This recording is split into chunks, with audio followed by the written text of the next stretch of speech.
Imagine you are standing at the edge of infinity, not metaphorically, not poetically.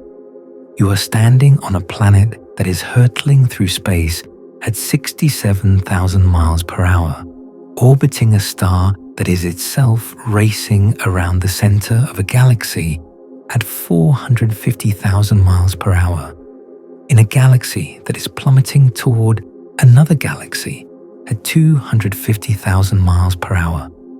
And all of this motion, every bit of it, is dwarfed by something far more unsettling. The space between you and every distant galaxy in the observable universe is stretching. Right now, in the time it takes you to read this sentence, the universe has grown by millions of miles. The cosmos is not simply large and static. It is expanding. It is getting bigger, faster, in every direction, at every moment. This expansion is not like an explosion where debris flies outward from a central point. There is no center. There is no edge. Space itself is stretching, carrying galaxies along with it like raisins in a rising loaf of bread. No matter where you are in the universe, you would see the same thing. Every distant galaxy receding from you, with the most distant galaxies receding the fastest. For nearly a century, scientists have tried to answer what should be a simple question. How fast? The answer determines everything. It tells us the age of the universe, because if we know how fast the cosmos is expanding and trace that expansion backward, we can calculate when everything was compressed into a single point. It tells us the size of the observable universe, because light from the most distant regions has only had a finite time to reach us. It tells us the fate of everything, because the balance between expansion and gravity determines whether the cosmos will expand forever or eventually collapse. You would think, with all our telescopes and satellites and computational power, that we would have nailed this down by now. You would think we would know the number. We do know the number. The problem is, we know two numbers, and they don't match.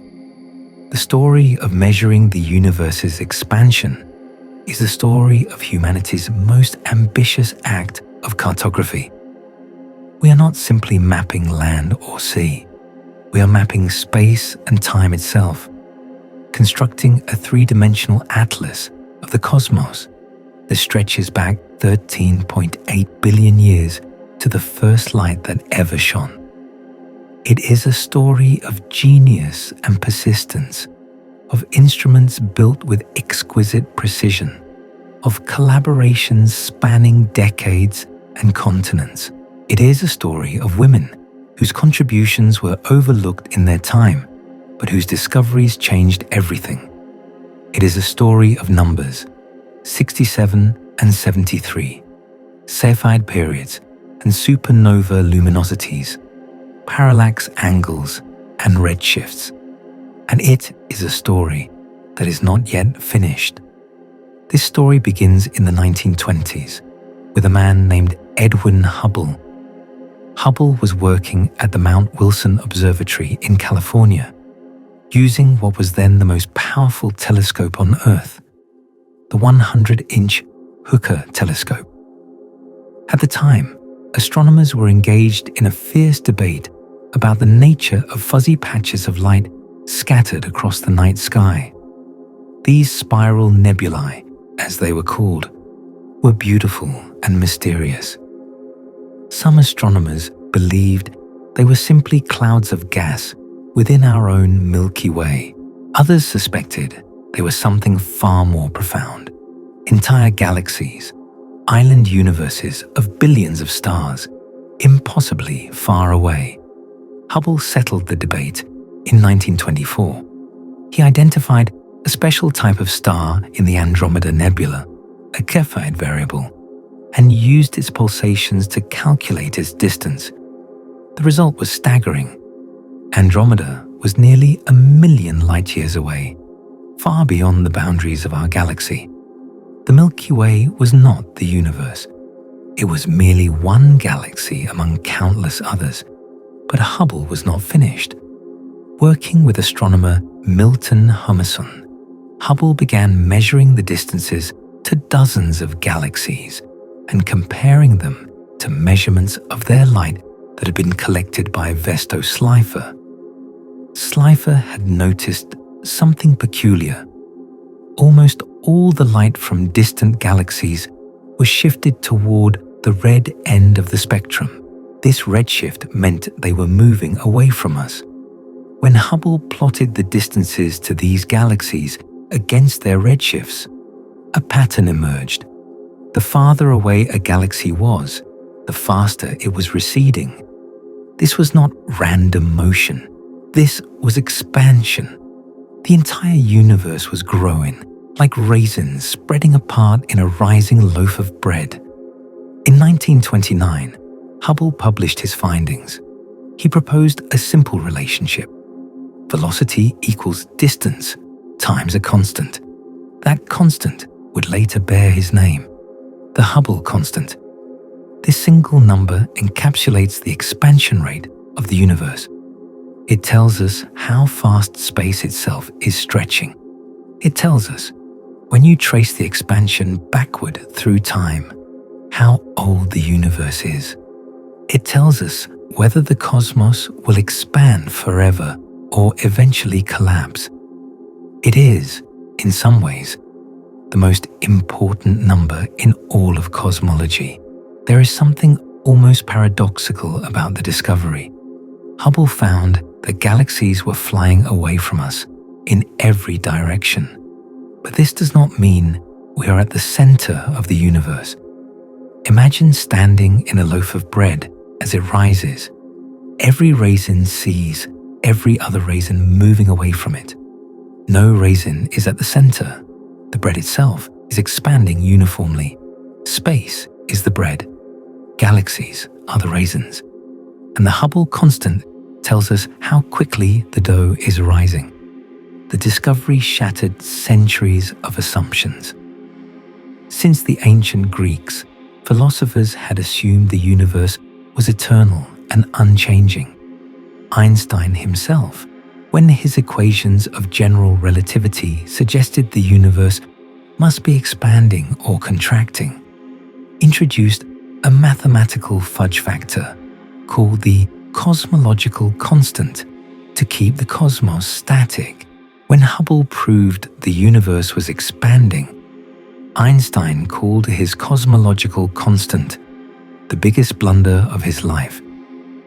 He did not know that his blunder would return decades later in a form he never imagined. But I am getting ahead of myself. First, we must understand the challenge that Hubble faced and the challenge that astronomers continue to face today.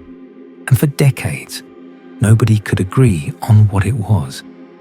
The difficulty lies in measuring distance. This seems absurd.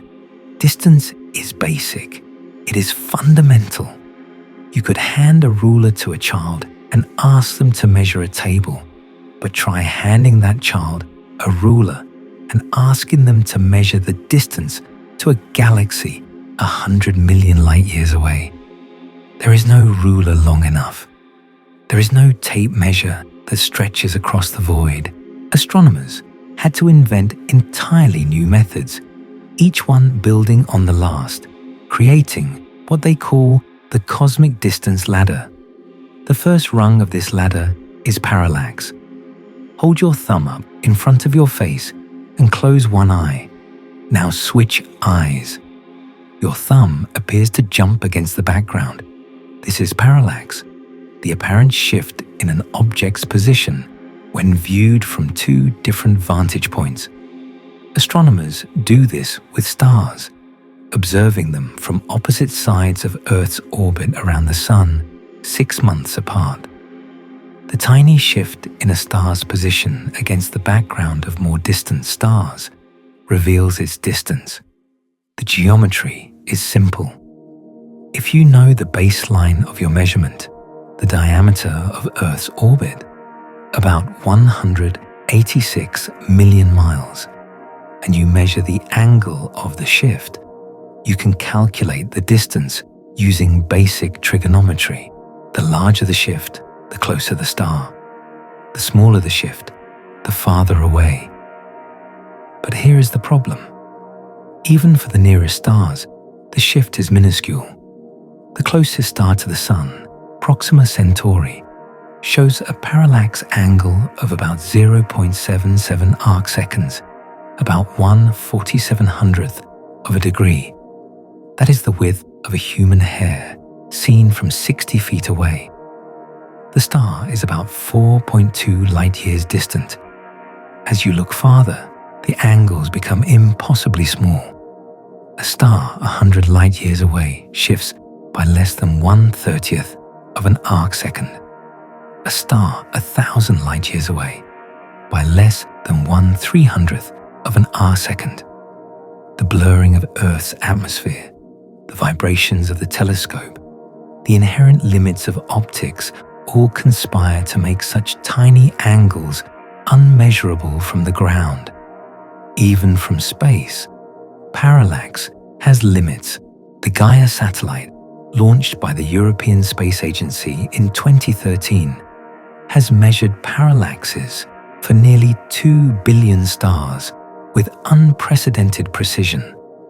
But beyond about 30,000 light-years, even Gaia's measurements become unreliable. And the nearest large galaxy, Andromeda, is 2.5 million light-years away. We needed something else. That something else came from an unexpected source, a woman named Henrietta Leavitt. Leavitt was born in 1868 in Lancaster, Massachusetts. She attended Oberlin College and then Radcliffe, where she developed an interest in astronomy. After graduation, she volunteered at the Harvard College Observatory, eventually joining the staff as a computer, one of several women hired to perform the tedious work of cataloging thousands of photographic plates. Her pay was 25 cents an hour. Her job was to measure the brightness of stars. She was not expected to make discoveries. The women at Harvard, sometimes called Pickering's harem, after the observatory director Edward Pickering, worked in a cramped room, squinting at glass plates, recording numbers, searching for patterns. It was repetitive, unglamorous work, but it was also work that required patience, precision, and careful observation, qualities that Leavitt possessed in abundance. She made one anyway. Leavitt was studying Cepheid variable stars in the small Magellanic Cloud, a small galaxy near our own visible from the southern hemisphere. These stars pulse rhythmically, brightening and dimming over periods of days or weeks as their outer layers expand and contract. The pulsation is driven by a mechanism involving the ionization of helium in the star's atmosphere. Though Leavitt did not know this at the time, what Leavitt noticed was that the brighter Cepheids pulsed more slowly. She published her findings in 1908, noting that the brightest variables had the longest periods. By 1912, she had measured 25 Cepheids in the small Magellanic Cloud and confirmed the relationship. There was a direct, predictable connection between their luminosity and their period. This was revolutionary. Here is why. The small Magellanic Cloud is small on the sky, which means all its stars are at roughly the same distance from Earth. So when Leavitt compared the apparent brightness of Cepheids within the cloud, she was effectively comparing their true brightness. A Cepheid that appeared twice as bright as another really was twice as bright. Not just closer. This meant that if you could measure how long it took a Cepheid to pulse, you could determine how intrinsically bright it was. And if you knew how bright it actually was and could measure how bright it appeared from Earth, you could calculate how far away it was. The dimmer it appeared relative to its true brightness, the more distant it must be. The relationship is elegant. A Cepheid with a period of 10 days has an absolute luminosity about 10,000 times that of the Sun. A Cepheid with a period of 50 days is about 30,000 times the Sun's luminosity. Measure the period. Look up the luminosity. Compare to the apparent brightness. Calculate the distance. Leavitt died of cancer in 1921 at the age of 53, largely unrecognized for her contributions. 4 years later, the Swedish mathematician Gösta Mittag-Leffler wrote to her, hoping to nominate her for the Nobel Prize in Physics. He did not know she had died. The Nobel Prize cannot be awarded posthumously. Leavitt never saw how her discovery would transform astronomy. She never knew that her period luminosity relationship would enable Hubble to prove that Andromeda was a separate galaxy, or that it would become the foundation of the cosmic distance ladder. She never knew that her work would make possible everything that followed: the discovery of the expanding universe, the measurement of the Hubble constant, the mapping of cosmic structure across billions of light years. Her discovery provided astronomers with the first standard candle with which to measure the distance to other galaxies. Before Leavitt, the only technique available for measuring stellar distances was parallax, which fails beyond a few hundred light years. After Leavitt, the universe opened up. Standard candles are objects of known intrinsic brightness. They are cosmic lighthouses, beacons that shine with predictable luminosity across the vast distances of space. By comparing their apparent brightness to their true brightness, astronomers can measure distances far beyond what parallax allows. Cepheid variables extended our reach to tens of millions of light years. Hubble used them to prove that Andromeda was a separate galaxy. He used them to construct the first Hubble diagram, plotting distance against velocity. But even Cepheids have their limits. Beyond 100 million light years, they become too faint to detect reliably. We needed an even brighter candle. The brightest standard candles in the universe are not stars. They are explosions. Type Ia supernovae occur in binary star systems, where one star has collapsed into a white dwarf, an incredibly dense remnant about the size of Earth, but with the mass of the Sun. A white dwarf is the core of a star that has exhausted its nuclear fuel, supported against gravity not by fusion, but by the quantum mechanical pressure of electrons. It is a strange object, a cosmic cinder, dense enough that a teaspoon would weigh several tons. If the white dwarf has a companion star, it can gravitationally pull material from that companion onto its surface. This material accumulates layer by layer, compressing the white dwarf, increasing its mass. As mass accumulates, the white dwarf grows heavier and heavier until it reaches a critical limit, about 1.4 times the mass of the Sun. This limit was calculated by the brilliant physicist Subrahmanyan Chandrasekhar in the 1930s, when he was just a graduate student traveling by ship from India to England. Working through the mathematics of stellar structure and quantum mechanics, he realized that there was a maximum mass for a white dwarf. Beyond this mass, the electron pressure could no longer support the star against the crushing force of its own gravity. The star would collapse. The result, Chandrasekhar showed, was inevitable. The physics demanded it. And the physics was the same everywhere in the universe. When a white dwarf reaches this limit, it collapses. The intense compression ignites carbon fusion in the core. But this is not the slow, steady fusion of a normal star. This is a runaway thermonuclear reaction, a chain reaction that propagates through the entire white dwarf in seconds. The star does not merely burn, it detonates.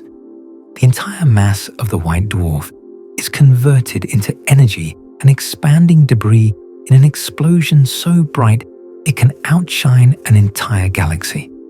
Because all type Ia supernovae explode at the same mass limit, they all release approximately the same amount of energy.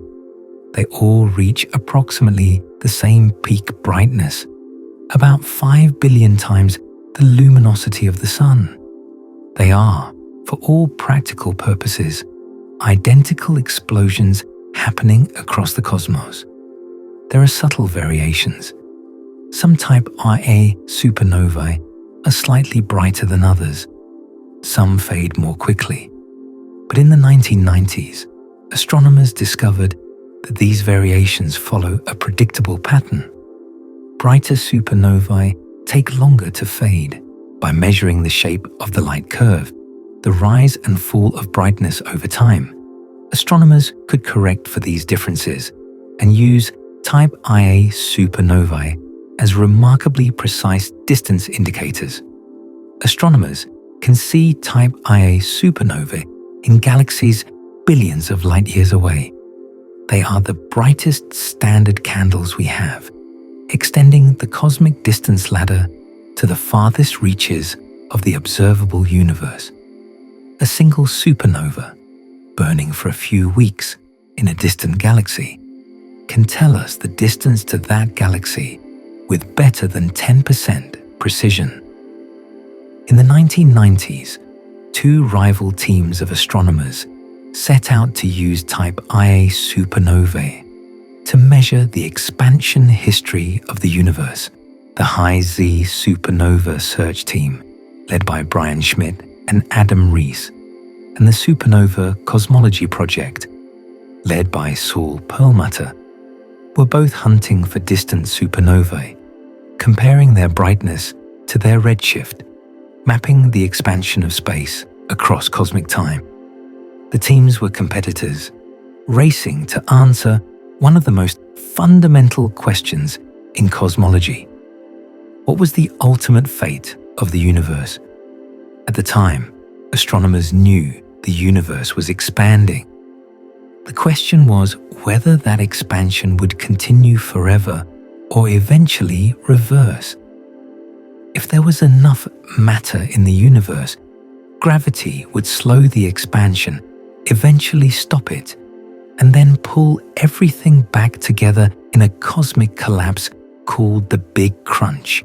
If there was not enough matter, the expansion would slow but never stop, and the universe would expand forever, growing colder and darker as the stars burned out. The supernovae offered a way to distinguish between these fates. By measuring how bright distant supernovae appeared compared to their redshift, astronomers could trace the expansion history of the universe. If the expansion had been faster in the past, the supernova would be brighter than expected. If the expansion had been slower, they would be fainter. They expected to find the expansion was slowing down. After all, gravity should be pulling everything back together. The universe might be expanding, but surely that expansion was decelerating, like a ball thrown into the air, gradually losing speed before it falls. What they found was the opposite. The distant supernovae were fainter than expected. They were farther away than they should have been. The universe was not slowing down, it was speeding up. Adam Riess, then a young postdoctoral researcher analyzing the High-Z team's data, checked his calculations over and over. He looked for errors in the photometry, in the calibrations, in the software. He could not find any. I was tossing and turning at night, he later recalled, trying to figure out what I had done wrong. But he had not done anything wrong. The data was telling him something extraordinary. This made no sense. Gravity pulls things together. There was no known force that could push the universe apart at an accelerating rate. It was as if you threw a ball into the air and instead of falling back down, it accelerated upward, faster and faster into the sky. Unless there was, Albert Einstein, in developing his theory of general relativity, had introduced something called the cosmological constant, a term representing an intrinsic energy of empty space that would push the universe outward. Einstein had added this term in 1917 to achieve a static universe, because at the time, everyone assumed the cosmos was eternal and unchanging. When Hubble discovered that the universe was expanding, the cosmological constant seemed unnecessary. Einstein later called it his greatest blunder, removing it from his equations. Now, 70 years later, Einstein's blunder was back. Something was pushing the universe apart, something that filled all of space, something invisible and mysterious and utterly unknown. Scientists gave it a name: dark energy. The term is deliberately agnostic. We call it dark because we cannot see it, cannot detect it directly, cannot explain it with any known physics. We call it energy because it behaves like a form of energy, contributing to the dynamics of space-time. But what dark energy actually is remains one of the deepest mysteries in physics. The simplest explanation is that dark energy is a property of empty space itself. Quantum field theory predicts that even perfect vacuum should have a baseline energy, a zero-point energy arising from the quantum fluctuations of fields. This vacuum energy would behave exactly like a cosmological constant, maintaining a constant density as the universe expands and driving accelerating expansion. The problem is that when physicists calculate the expected vacuum energy from quantum field theory, they get a number that is approximately 10 to the 120th power, times larger than the observed value. This is perhaps the worst prediction in the history of physics, a discrepancy so vast it suggests we are missing something fundamental about how quantum mechanics and gravity fit together. Yet despite our ignorance about its nature, dark energy dominates the universe. It comprises about 68% of all the energy in the cosmos. Ordinary matter, the protons and neutrons and electrons that make up stars and planets and people, accounts for only 5%. Dark matter, another mysterious substance we cannot directly observe, makes up the remaining 27%. We live in a universe where 95% of everything is dark, unknown, beyond our current understanding. And the accelerating expansion driven by dark energy is carrying the observable universe toward a strange and lonely fate. Distant galaxies are receding from us faster and faster. Eventually, if dark energy behaves as we currently believe, those galaxies will cross the cosmic horizon, disappearing from view forever. The night sky will grow darker and darker as the expansion of space isolates us from the rest of the cosmos. In 2011, Perlmutter, Schmidt, and Riess were awarded the Nobel Prize in Physics for their discovery. The universe was not only expanding, it was accelerating, and the force driving that acceleration comprised roughly 70% of all the energy in the cosmos. We had discovered the universe's biggest secret, and yet we still could not agree on exactly how fast it was expanding.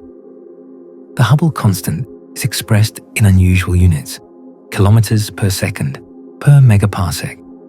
A megaparsec is about 3.26 million light years, so a Hubble constant of 70 means that for every 3.26 million light years you travel into space, galaxies are receding from you an additional 70 kilometers per second due to the expansion of space. For decades, estimates of this number varied wildly. In the early days, Hubble himself calculated a value of about 500 kilometers per second per megaparsec, implying a universe only 2 billion years old, younger than the oldest rocks on Earth. Something was clearly wrong.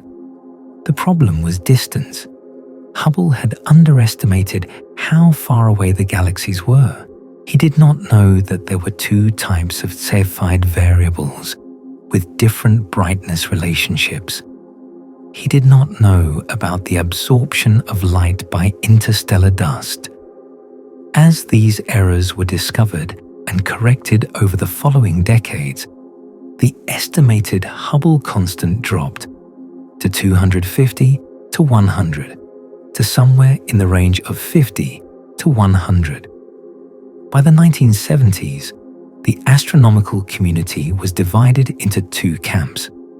One group, led by Alan Sandage at the Carnegie Observatories, favored a low value around 50. Another group, led by Gérard de Vaucouleurs at the University of Texas, favored a high value around 100. The disagreement was not merely academic. It affected estimates of the age of the universe, the distances to galaxies, the size of the observable cosmos. The debate was sometimes bitter, with each side accusing the other of systematic errors. In the 1990s, Wendy Freedman led the Hubble Space Telescope Key Project, a massive effort to observe Cepheid variables in dozens of galaxies and pin down the constant once and for all. The Hubble Space Telescope could see individual Cepheids in galaxies that were completely unresolved from the ground.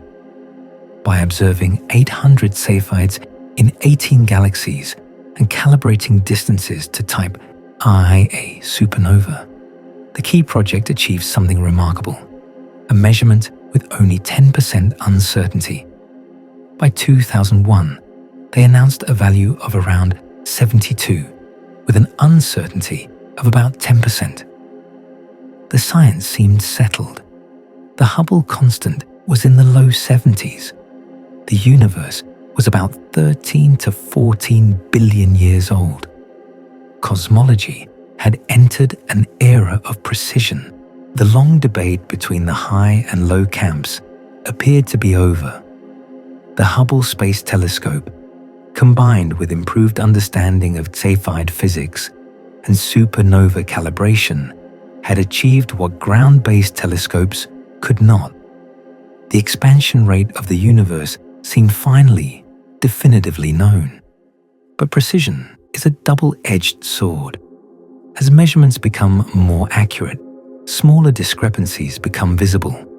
What had once been hidden by large uncertainties emerged into plain view as those uncertainties shrank. And what emerged was trouble. Then Planck happened. The Planck satellite, launched by the European Space Agency in 2009, was designed to study the cosmic microwave background, the faint afterglow of the Big Bang itself. This radiation fills the entire universe, a nearly uniform glow at a temperature of just 2.7 degrees above absolute zero.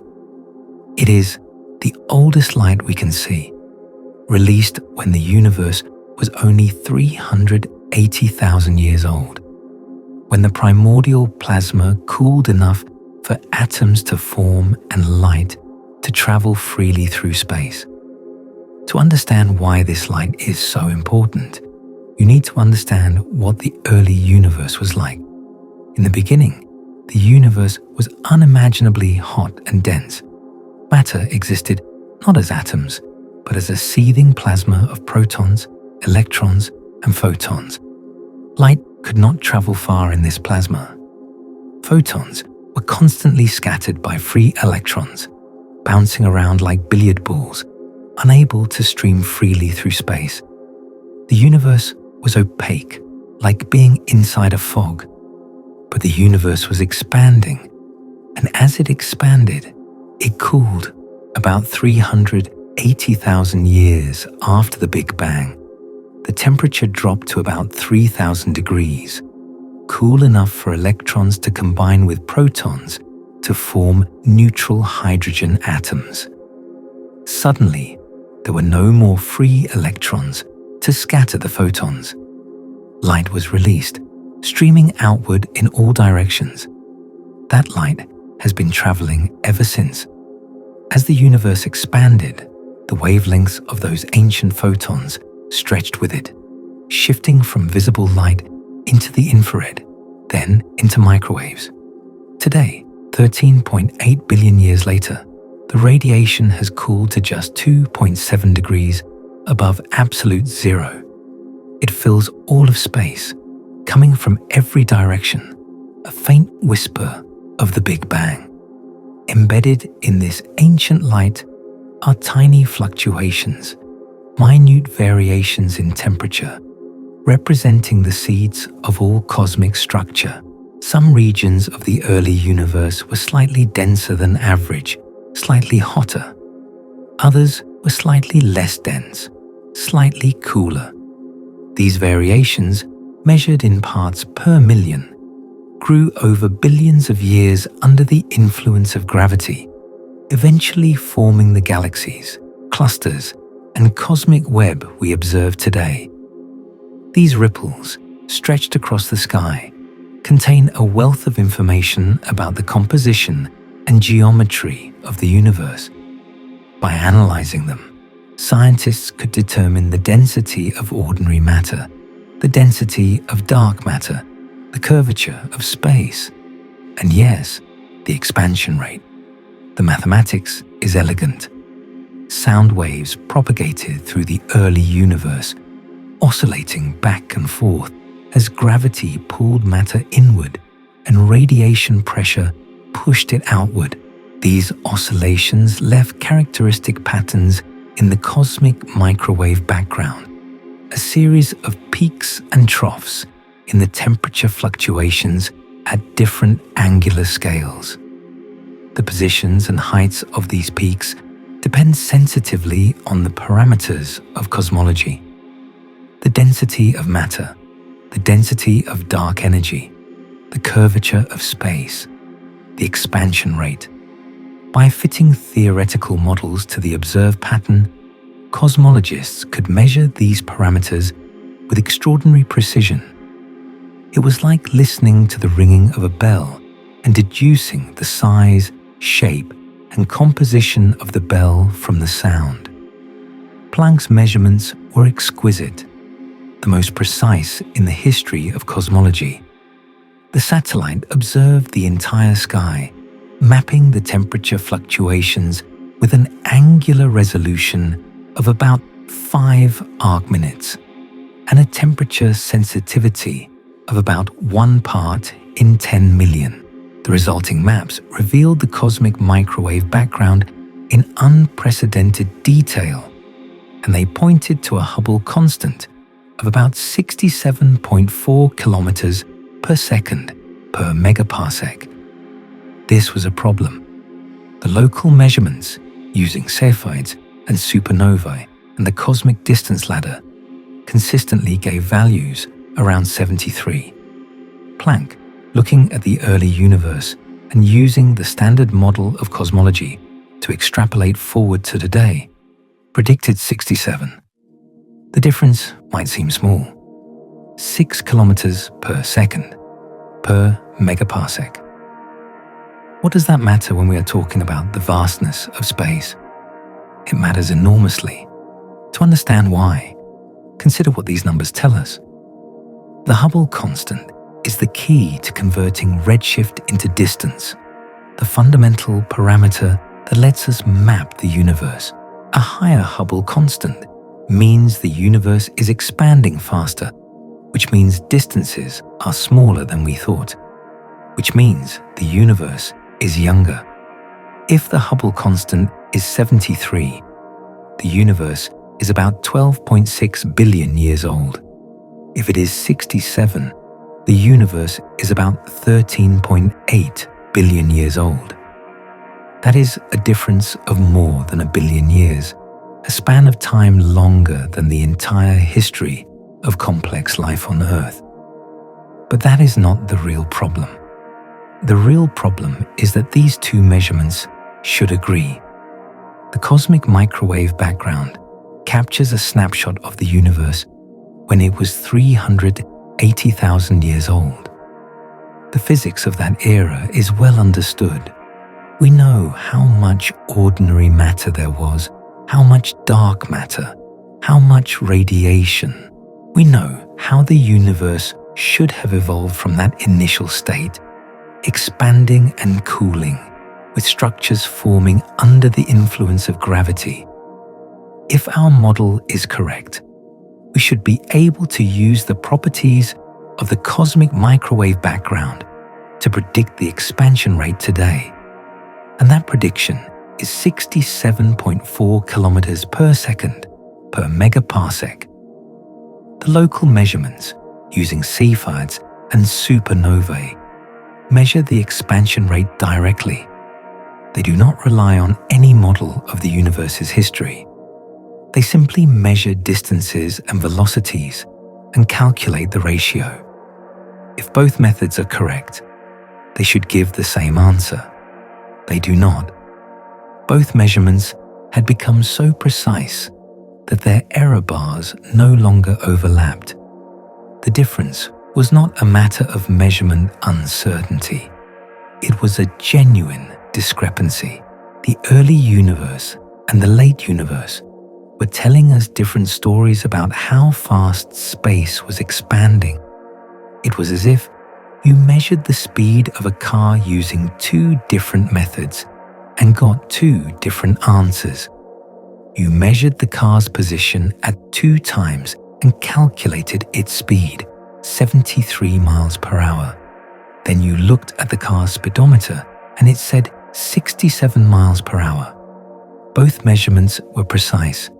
Both methods were reliable, but they disagreed. Either one of the measurements was wrong, or the car was doing something strange that neither method could capture. Scientists called it the Hubble tension. Adam Riess was not willing to accept that his team had made a mistake. After winning the Nobel Prize for discovering dark energy, Riess had turned his attention back to the distance ladder, determined to measure the Hubble constant with unprecedented precision. His team, called H0S, which stands for supernova H0 for the equation of state of dark energy, spent years refining their techniques, observing more Cepheids, calibrating their brightness more carefully, eliminating every source of systematic error they could find. The H0ES approach was methodical and exhaustive. They used the Hubble Space Telescope to observe Cepheids in galaxies that had also hosted type Ia supernovae. By measuring Cepheid distances to these galaxies, they could calibrate the luminosity of the supernovae. Then they used that calibration to measure distances to hundreds of more distant supernovae, tracing the expansion of the universe. Every step of this process was scrutinized for potential errors. The 0 point of the Cepheid brightness scale was anchored to geometric distance measurements, parallaxes from the Gaia satellite for nearby Milky Way Cepheids, eclipsing binary stars in the Large Magellanic Cloud, and the precisely measured distance to the galaxy NGC 4000 258 from observations of water masers orbiting its central black hole. The team considered every imaginable systematic: the effects of metallicity on Cepheid brightness, the contamination from blended stars in crowded fields, the absorption of light by interstellar dust, the possible variation of supernova luminosity with host galaxy properties. Each effect was modeled, measured, and corrected. By 2022, they announced a value of 73.04 kilometers per second per megaparsec, with an uncertainty of only 1.4%. The measurement was in more than 5 sigma tension with Planck. In statistical terms, this meant the probability that both measurements were correct within the standard model was less than 1 in a million. Something had to give. Perhaps the distance ladder was flawed. Perhaps there were hidden systematics in the Cepheid measurements, errors that crept in as you observed more distant and more crowded star fields. Perhaps dust was dimming the light in ways astronomers had not accounted for. Perhaps the physics of Cepheids varied slightly in different galaxies. The James Webb Space Telescope offered a way to check. Webb's infrared vision could peer through dust and resolve individual stars in crowded fields far better than Hubble ever could.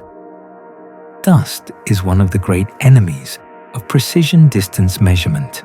It absorbs and scatters starlight, making distant objects appear dimmer and redder than they truly are. Astronomers try to correct for dust, but the corrections are uncertain. If the dust corrections were wrong, perhaps the distance ladder was biased. Webb could test this directly. By observing in the infrared, where dust absorption is much weaker, Webb could measure Cepheid brightnesses more accurately. By resolving stars in crowded fields, where Hubble saw only blurs of overlapping light, Webb could eliminate contamination from neighboring stars. In 2024, Riess and his team published results using Webb observations of Cepheids in galaxies that Hubble had already studied. They used 3 different methods to measure distances: Cepheid variables, carbon-rich asymptotic giant branch stars, and the tip of the red giant branch. All 3 methods agreed with each other, and all 3 matched the Hubble measurements. The distance ladder was not wrong. We've now spanned the whole range of what Hubble observed, and we can rule out a measurement error as the cause of the Hubble tension with very high confidence, Riess announced. The Webb data was like looking at the universe in high definition. It confirmed what the Hubble Space Telescope had been telling us for decades. The tension was real. Perhaps then, the problem lay with Planck. Perhaps the cosmic microwave background contained subtle contaminations from foreground galaxies or unknown sources of emission. Perhaps the analysis techniques had some hidden flaw, but Planck's results had been checked and rechecked, confirmed by other experiments like the South Pole Telescope and the Atacama Cosmology Telescope. The early universe measurements were robust. With measurement errors negated, what remains is the real and exciting possibility that we have misunderstood the universe, Riess said.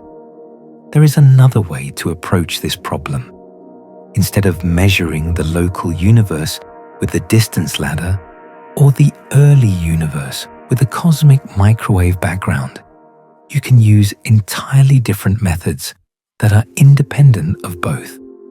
If the tension is due to an error in one of the standard methods, an independent measurement should reveal it.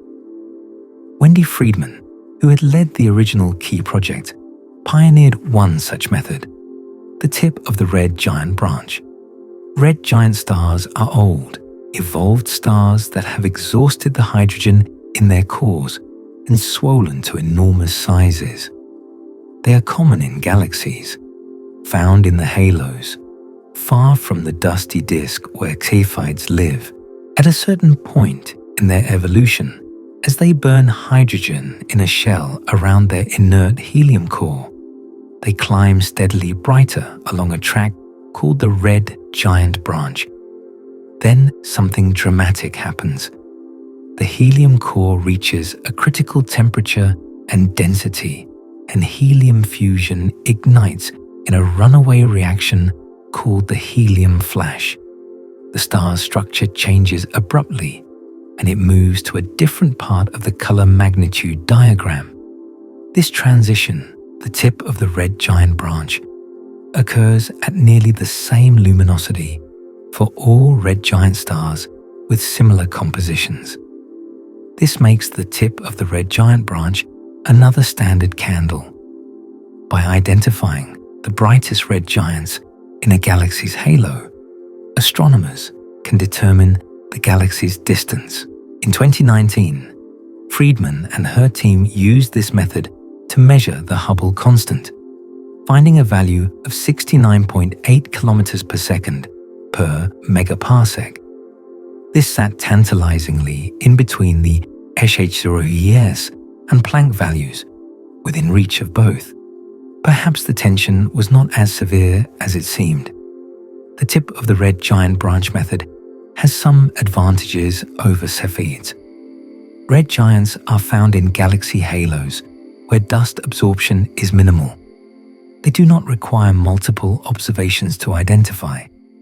A single deep image is sufficient, and their luminosity is less sensitive to metallicity, the abundance of heavy elements, than Cepheids are. But other teams using the same method with different calibrations found values closer to the higher Riess number. The tip of the red giant branch had not resolved the tension. It had added to the complexity. Gravitational lensing offered yet another approach. Einstein's general relativity predicts that massive objects bend the fabric of space-time, curving the paths of light rays that pass nearby. When light from a distant quasar passes near a massive galaxy, gravity bends its path, sometimes creating multiple images of the same quasar arranged in arcs or rings around the foreground galaxy. If the quasar varies in brightness, as many quasars do, the different images will brighten and dim at slightly different times. This is because the light in each image has traveled along a different path through space-time. Some paths are longer than others. Some pass through stronger gravitational fields, where time flows more slowly. The time delays between the images depend on the geometry of the universe and the mass distribution in the lensing galaxy. By measuring these time delays, astronomers can calculate distances without relying on any standard candles at all. The method is completely independent of both the distance ladder and the cosmic microwave background. The HAZEL-LICEW collaboration, which stands for H0 lenses in Cosmograil's wellspring, spent years monitoring 6 strongly lensed quasar systems, measuring time delays with exquisite precision through patient observation over many years. Their analysis required detailed modeling of the mass distribution in each lensing galaxy, using data from the Hubble Space Telescope, ground-based telescopes, and the Very Large Telescope in Chile. Their result, 73.3 kilometers per second per megaparsec, with an uncertainty of about 2%. The value was in agreement with the distance ladder and in tension with Planck. More recently, a collaboration using the Keck Observatory and the James Webb Space Telescope refined the method further, achieving 4.5% precision on a measurement that again favored the higher value. The lensing measurements were telling the same story as the Cepheids and supernovae. The tension persisted. The Dark Energy Spectroscopic Instrument, or DESI, began operations in 2021, mounted on the Nicholas U. Mayol 4-meter telescope at Kitt Peak National Observatory in Arizona. DESI is a marvel of engineering. 5,000 robotic fiber positioners that can target 5,000 galaxies simultaneously, feeding light to a bank of 10 spectrographs. In a single night, DESI can measure the redshifts of tens of thousands of galaxies. The goal is to create the largest three-dimensional map of the universe ever made, containing the positions and redshifts of nearly 50 million galaxies and quasars, spanning 11 billion years of cosmic history. DESI measures baryon acoustic oscillations, the subtle clustering patterns imprinted by sound waves in the early universe. Before the cosmic microwave background was released, sound waves propagated through the primordial plasma, bunching matter together at characteristic scales. These oscillations left their mark on the distribution of galaxies, creating a preferred separation of about 500 million light-years. By measuring this scale at different redshifts, DESI can trace the expansion history of the universe with remarkable precision. When DESI's first results were combined with measurements of the cosmic microwave background and Type Ia supernovae, something unexpected emerged.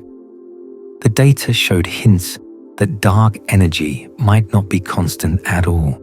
It might be evolving over time, weakening as the universe ages. In March 2025, DESI released an analysis of 3 years of observations, containing nearly 15 million of the best measured galaxies and quasars. The hints of evolving dark energy strengthened. When taken alone, DESI's data was consistent with the standard model. But when combined with other measurements, the picture shifted. We're guided by Occam's razor, and the simplest explanation for what we see is shifting, said Will Percival, co-spokesperson for DESI. For it's looking more and more like we may need to modify our standard model of cosmology to make these different datasets make sense together. An evolving dark energy seems promising. If dark energy is changing, the standard model of cosmology needs revision. The Hubble tension might be a symptom of something deeper, a crack in our understanding that points toward new physics we have not yet discovered. So what might that new physics be? One possibility is early dark energy. The idea is elegantly simple in concept, though fiendishly difficult in detail. In the standard model, dark energy dominates the universe today, but was negligible in the early cosmos. Dark energy has a strange property. Its density remains roughly constant as the universe expands. Ordinary matter dilutes as space grows. Double the volume, halve the density. But dark energy maintains its density. As the universe expands, dark energy becomes increasingly dominant, eventually overwhelming all other forms of energy and driving accelerating expansion. But what if there was another form of dark energy, a brief burst of accelerated expansion that occurred in the first few 100,000 years after the Big Bang, before the cosmic microwave background was released? This early dark energy would have pushed the universe to expand faster in its infancy, altering the delicate balance of forces in the primordial plasma. Sound waves traveling through that plasma would have covered less distance before recombination, reducing the size of the sound horizon, the characteristic scale imprinted in the cosmic microwave background. Here is why this matters. The sound horizon is like a cosmic ruler. We can measure its angular size on the sky from the cosmic microwave background. We can calculate its physical size from the physics of the early universe. By comparing the angular size to the physical size, we can determine the distance to the last scattering surface, and from that, the geometry and expansion rate of the universe. If the sound horizon was smaller than the standard model predicts, then Planck's inference of the Hubble constant would be biased.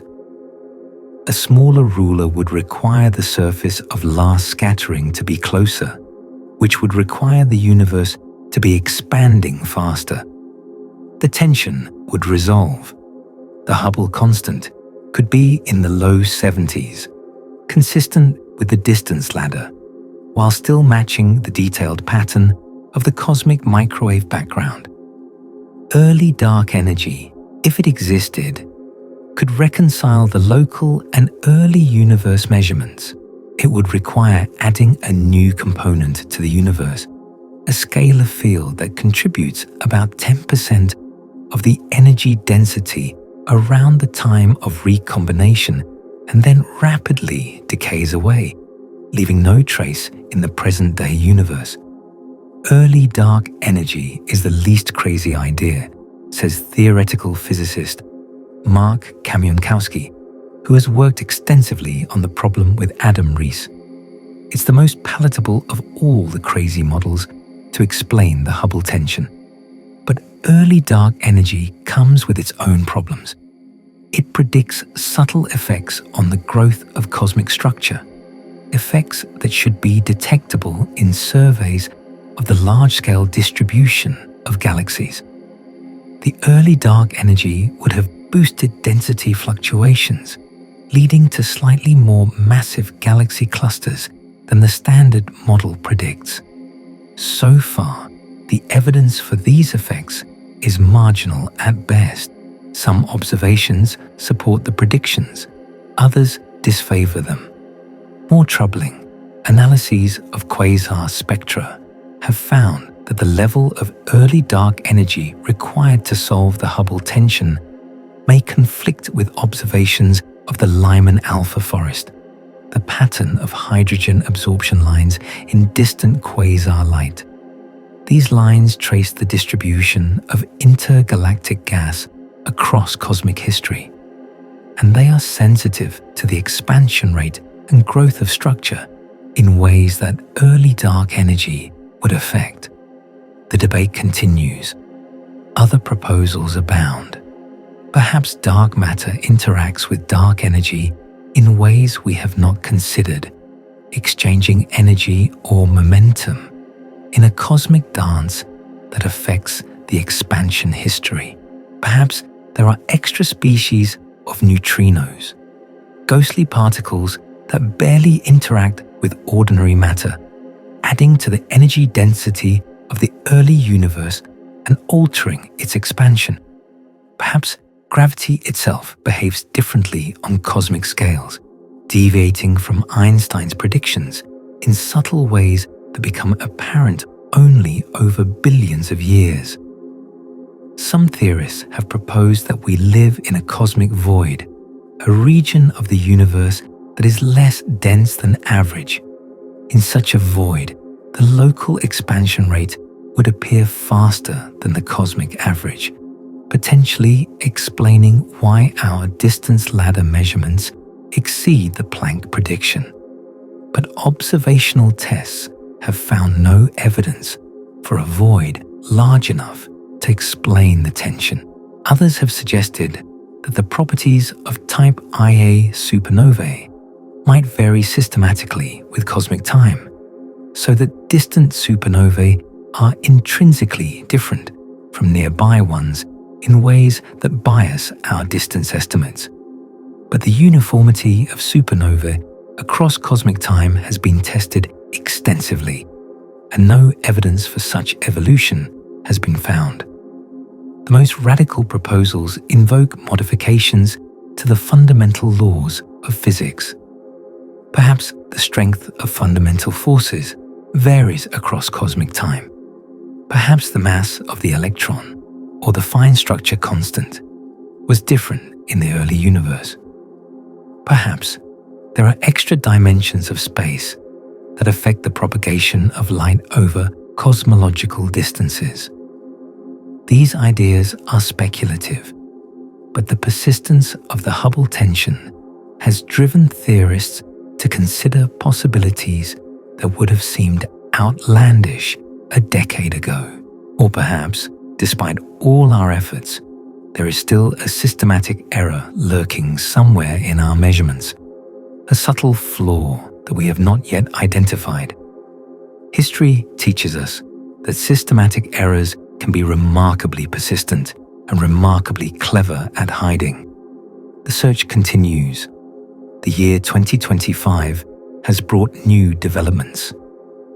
DESI released its analysis of 3 years of observations, the largest three-dimensional map of the universe ever constructed, containing nearly 15 million galaxies and quasars. When combined with other datasets, the hints of evolving dark energy strengthened. The standard model of cosmology, lambda CDM, struggles to fit all the observations simultaneously. Something seems to be missing. We're guided by Occam's razor, and the simplest explanation for what we see is shifting, said Will Percival, co-spokesperson for DESI. It's looking more and more like we may need to modify our standard model of cosmology, the Dark Energy Survey, using a different approach with its own sample of supernovae and measurements of how galaxies cluster through baryon acoustic oscillations, found similar anomalies. Their analysis combined the most extensive supernova dataset ever assembled with precise measurements of the characteristic scale of galaxy clustering, independently confirming the hints that dark energy might be evolving over cosmic time. We are witnessing what may be the first signs of a new paradigm in cosmology, said Patrick McCarthy, director of the National Optical Infrared Astronomy Research Laboratory. If confirmed, these results could fundamentally alter our understanding of the universe. Meanwhile, new measurements continue to appear. A team using the Keck Observatory and gravitational lensing announced results favoring the higher value of the Hubble constant. Another team using surface brightness fluctuations in nearby galaxies found values closer to Planck. The tension remains stubbornly persistent, neither resolved nor deepened decisively. And yet, even as hints of new physics accumulate, the Hubble tension remains unresolved. The local measurements still hover around 73. The cosmic microwave background still points to 67. The gap persists, a puzzle wrapped in precision.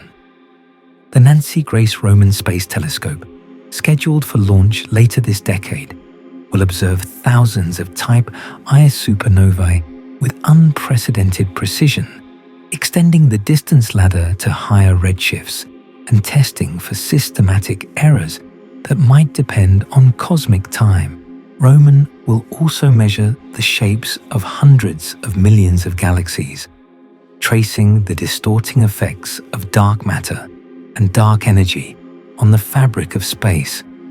The Euclid mission, launched in 2023, is already mapping the geometry of the universe with surveys of billions of galaxies. Its data will provide independent constraints on the expansion history and the growth of cosmic structure, testing the predictions of both the standard model and its proposed alternatives. The Vera C. Rubin Observatory, about to begin operations in Chile, will discover millions of supernovae over its 10-year survey. The sheer volume of data will enable statistical analyses that dwarf anything done before. potentially revealing subtle systematics that smaller samples could not detect. We are entering a new era of precision cosmology, an era where measurements are so accurate that the tiniest discrepancies become profound. The Hubble tension may be resolved by improved data, or it may deepen, revealing that our understanding of the universe is fundamentally incomplete. Here is what we know. The universe is expanding. It has been expanding since the Big Bang, 13.8 billion years ago. The expansion is accelerating, driven by dark energy, which comprises about 70% of the cosmos. The rate of that expansion, the Hubble constant, is somewhere in the range of 67 to 73 kilometers per second per megaparsec. This uncertainty, small as it might seem, represents one of the deepest mysteries in modern physics. If the measurements are correct, our best theories of the universe are incomplete. There is something missing from our equations, some piece of physics we have not yet discovered. The tension is not a failure of observation. It is a clue. Consider the implications. If the local measurements are right and the Hubble constant is truly around 73, then either our model of the early universe is wrong, or there is new physics that affects the expansion between the epoch of the cosmic microwave background and today. If the Planck measurements are right and the constant is truly around 67, then there must be subtle systematic errors in the distance ladder that we have not yet identified, despite decades of effort by some of the most careful observers in astronomy. Either way, something fundamental is at stake. Think about what it means to measure the expansion of the universe. We are confined to a single planet, orbiting an ordinary star in an ordinary galaxy, in a cosmos that contains 2 trillion galaxies. We cannot travel to distant stars. We cannot visit other galaxies. We cannot step outside the universe and observe it from afar. We can only look. And from that looking, from the light collected by our telescopes over nearly a century of painstaking observation, we have constructed a picture of the cosmos that stretches back to the beginning of time. We have measured the age of the universe to within a percent. We have mapped the composition of the cosmos. 5% ordinary matter, 27% dark matter, 68% dark energy. We have traced the evolution of structure from tiny ripples in the primordial plasma to the vast cosmic web of galaxies we observe today. We have discovered that we are made of matter that comprises only 5% of reality. The rest is dark matter and dark energy, substances we cannot see, cannot touch, cannot directly detect. And yet we know they are there because of how they shape the light we observe. This is one of the most profound achievements in human history. We are small and fragile creatures, living for mere decades on a mote of dust in an infinite void. Our senses evolved to navigate savannas and forests, to find food and avoid predators, not to comprehend the cosmos. And yet we have learned to measure the universe. We have built instruments that can detect the faint glow of galaxies billions of light years away. We have launched satellites to orbit the Earth and the Sun, mapping the cosmic microwave background with exquisite precision. We have trained machine learning algorithms to find supernovae in oceans of astronomical data. We have assembled international collaborations of thousands of scientists working together across decades to refine measurements by fractions of a percent. The Hubble tension reminds us that this work is not finished. The universe still holds secrets. The numbers do not quite add up, and that is not a reason for despair. It is a reason for wonder. Every great discovery in physics has emerged from a discrepancy, from numbers that did not match, from observations that defied explanation. In the late 19th century, astronomers noticed that Mercury's orbit was not quite right. The planet's perihelion, its closest approach to the Sun, was precessing at a rate that Newtonian gravity could not explain. The discrepancy was tiny, just 43 arcseconds per century, but it was real and persistent. For decades, astronomers searched for explanations. Perhaps there was an undiscovered planet, Vulcan, orbiting closer to the Sun. Perhaps the Sun was slightly oblate. Perhaps the mass of other planets was wrong. None of these explanations worked. The resolution came in 1915, when Albert Einstein developed general relativity and showed that the curvature of space-time near the Sun naturally produced exactly the observed precession. A tiny discrepancy had led to a revolution in our understanding of gravity. At the turn of the 20th century, physicists struggled to understand the spectrum of light emitted by hot objects. Classical physics predicted that the intensity of radiation should increase without limit at short wavelengths, a result so absurd it was called the ultraviolet catastrophe.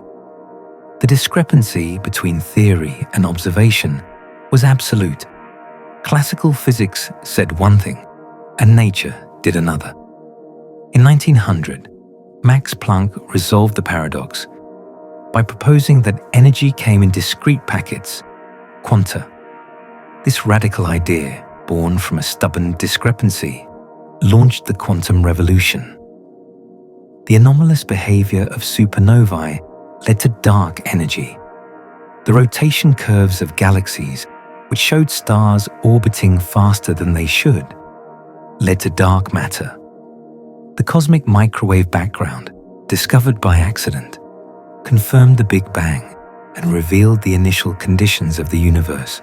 Time and again, the most profound discoveries have come from observations that did not fit, from data that refused to cooperate, from nature insisting that our theories were incomplete. The Hubble tension may be the next such moment. The discrepancy between 67 and 73 may be pointing us towards something new, something fundamental, something we have not yet imagined. Or it may be resolved with better data and more careful analysis, a reminder that precision requires patience, that science advances through persistent effort and rigorous self-correction. Some tensions in the history of physics turned out to be errors, mistakes in measurement or analysis that disappeared when the measurements improved. The Hubble tension might be one of these. We will not know until we look harder, measure more carefully, test more rigorously. Either way, we are closer than ever to understanding how fast the universe is expanding. The answer lies somewhere in those 6 disputed kilometers per second per megaparsec.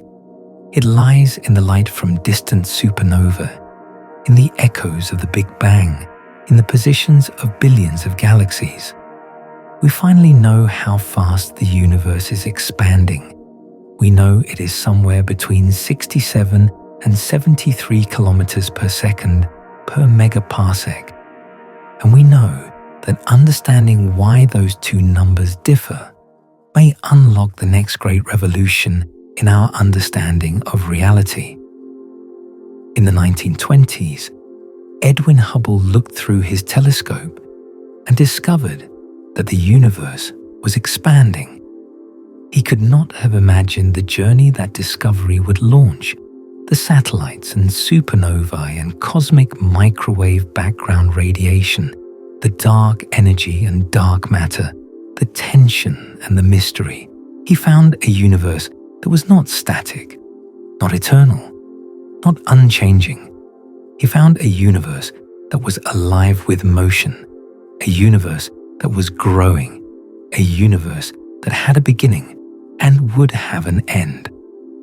Hubble died in 1953, long before the cosmic microwave background was discovered, long before anyone knew about dark energy, long before the tension that bears his name became one of the central puzzles of modern physics. He never knew that the Space Telescope launched in 1990 would carry his name across the cosmos, observing galaxies and Cepheids and supernovae with a clarity he could only have dreamed of. He never knew that another telescope, Webb, would follow Hubble into orbit and see even deeper into space and time. But the questions he raised are still the questions we are asking. How fast is the universe expanding? What is the fate of the cosmos? What is the universe made of? We are still on the journey he started. We are still building the distance ladder, rung by rung, reaching farther and farther into space and time. We are still asking the same essential question. How fast is the universe expanding? The answer, when we finally converge upon it, will tell us something profound about where we came from, where we are going, and what the universe truly is. It will tell us whether we live in a universe that will expand forever, growing colder and darker until the last stars burn out and the last black holes evaporate, or whether some other fate awaits. It will tell us whether our theories are complete, or whether there are fundamental forces and particles and principles that we have not yet discovered. It will connect the very first moments of existence to the very last, linking the quantum fluctuations that seeded the cosmos to the ultimate destiny of everything. Until then, we measure, we observe, we calculate, we argue, we build better telescopes and launch them into space. We write software to find supernovae in rivers of data. We model the cosmos on the world's most powerful supercomputers, simulating the evolution of billions of galaxies to test our theories against observation. We gather in conference rooms and coffee shops, debating the implications of the latest measurements, questioning each other's assumptions, pushing toward the truth. This is how science works, not through sudden revelations, not through lone geniuses in flashes of insight, but through the patient accumulation of evidence, the slow convergence of multiple lines of investigation, the gradual refinement of understanding through competition and collaboration, criticism and confirmation. The Hubble tension may endure for years or decades. It may be resolved next month by a clever analysis or a new observation. It may turn out to be the crack that opens a new window onto physics beyond our current understanding. We do not know, but we will keep looking, and we marvel at the fact that we are here at all, tiny beings on a tiny planet, staring into the infinite dark and somehow making sense of it. The universe is expanding, and our understanding is expanding with it. This is the story of human beings reaching across billions of light years and billions of years, using only light and mathematics to measure the growth of the cosmos itself. It is a story of patience and persistence, of error and correction, of brilliant insights and stubborn data.